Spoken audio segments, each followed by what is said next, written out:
Hai, selamat petang semua. Kita dalam segmen santai je. Okey, kita dalam dunia RC. Hari ini seperti biasa kegiatan di Taman Gembira. Kita punya fast food dan juga stesen minyak. Beberapa aktiviti lain seperti workshop kita, dewan kita hari ini tak ada aktiviti.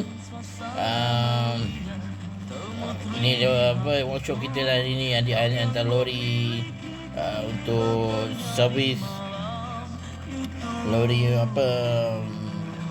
kontena kontena itu. Okey, kontena trailer dia dah cabut dah. Tinggal tuareng kita yang tu masih lagi ada dekat dalam yang belum lagi dibuat. Tengok tinggal kita bos dekat dalam.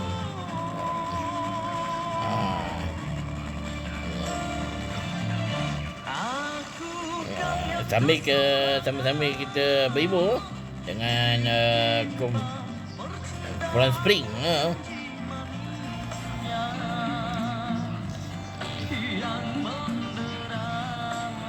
Bougainvillea Bougainvillea.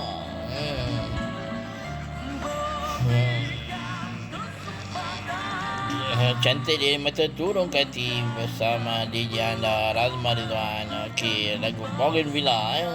Okey, menghiasi aktiviti kita petang ini di Taman Gembira di workshop kami. Okey, malam ni ada alam haiwan kita akan beraksi dengan tetamu kita. Kita pun akan tunggu akan kemunculan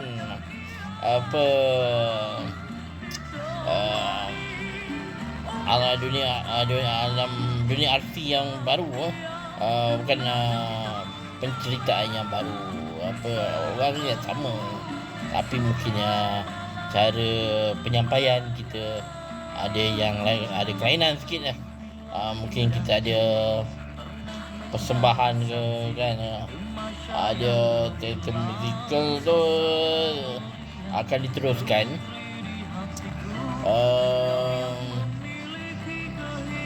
Podcast kita lah, kita perluaskan lah podcast kita akan mungkin kita akan membincangkan tentang mekanika kenderaan, tentang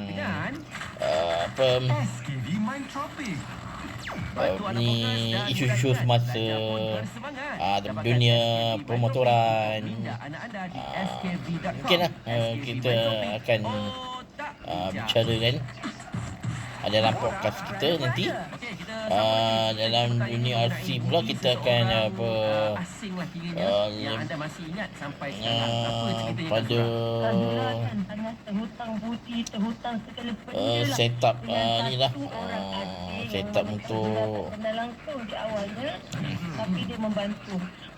bisnes lain lah kan.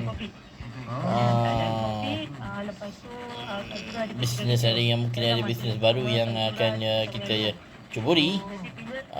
Kita sama-sama nantikan apakah bisnes baru yang akan dicuburi itu. Okey, tunggu. Okey, itu saja laporan kita pada petang ini.